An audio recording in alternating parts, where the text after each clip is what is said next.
Hey guys, welcome back for another video. Today I've got a short tutorial, and this is on the new net radio services for recent Yamaha receivers.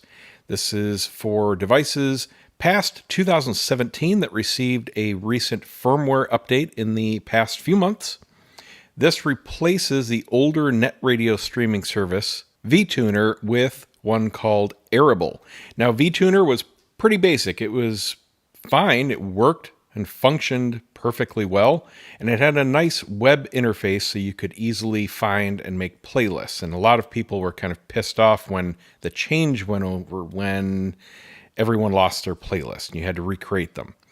But that's really the only downside. Airable is just as functional if you know what you're doing, and I'm going to show you how to use it. So first of all, we're looking at the Yamaha MusicCast app, and it recently received an update, and you'll see Amazon Music right here in the corner. That is a new addition. Note, it is not Amazon Music HD. So you are getting CD quality only. Even though this says Amazon Music, it is streaming the CD quality part of Amazon Music HD, but there's no high res. So that was recently added. Also, they replaced, as I said, the net radio section. Now, here is where this is the main screen, and you can set all of your inputs and outputs, services you use, favorites across different inputs and devices, and all that kind of good stuff. It's highly customizable, but if you use it for streaming services, note its one huge drawback is there is no scrubbing control. So it really sucks, and it's very hard to find things in the streaming services. However, for net radio, it's actually really good. If you click on net radio, over on the right, you'll see two options: radio, which is net radio and what you would expect, and podcasts. They have buried podcasts under the net radio option, so that is in there.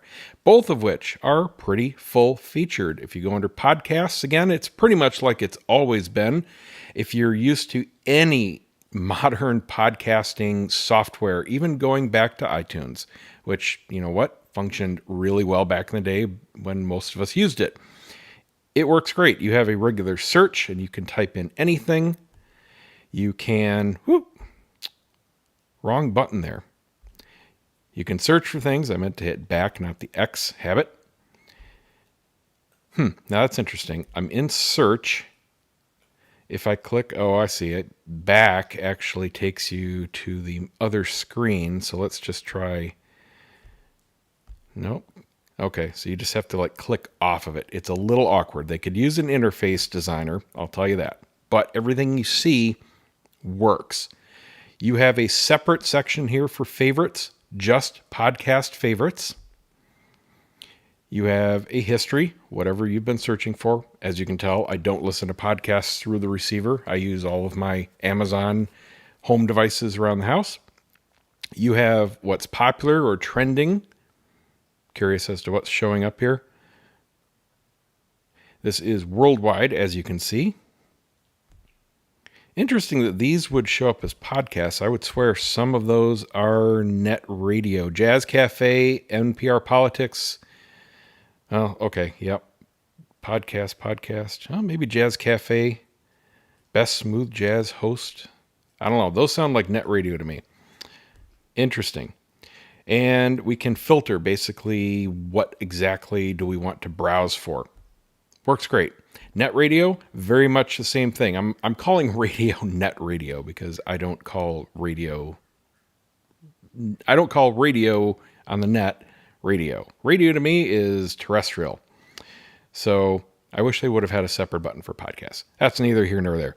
Radio works exactly the same way. You have a separate favorite sections just for your internet radio stations. And again, history, recommendations, and local stations is really cool. It uses the GPS of whatever device you're on. I'm on an iPad right now. If I click local stations, it shows me not only what's in my area, but I can keep scrolling down and it automatically starts expanding. So I'm in the Tampa area and it shows me all these nice Tampa radio stations. And it eventually shows me Orlando and then Miami and then Jacksonville, et cetera, et cetera. So it's really cool to discover, what's in your area and beyond. Popular, again, kind of what's trending.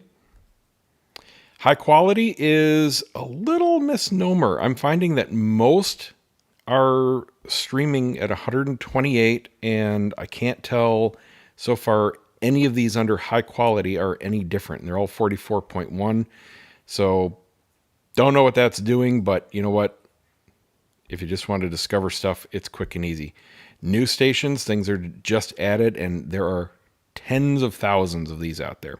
Filter, again, same type of thing. What kind of genre you're looking for, location, language, etc. And the search works super great. You can just type in any radio station moniker, call sign, anything relating to the metadata that's in there, and it pulls right up. So WRF, back home from Detroit. Boom, there it is. Now, the other thing that's interesting here, all these favorite lists, like I said, they are separate. You've got one for podcasts, one for radio, but then back on the home screen, you also have main favorites under My Music. And this is a completely separate list. So you can add any source, any stations, any podcasts to this master top level list. So you don't have to dial down anywhere to get to your favorites.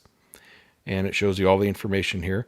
And if you listen to terrestrial radio, you can do the same thing for your tuner favorites. And it shows it right there. And you don't need the app. If you add these in, if you load these in, and you've got a TV connected, these come up on the TV, and you can just select them with your remote. So that's quick and easy.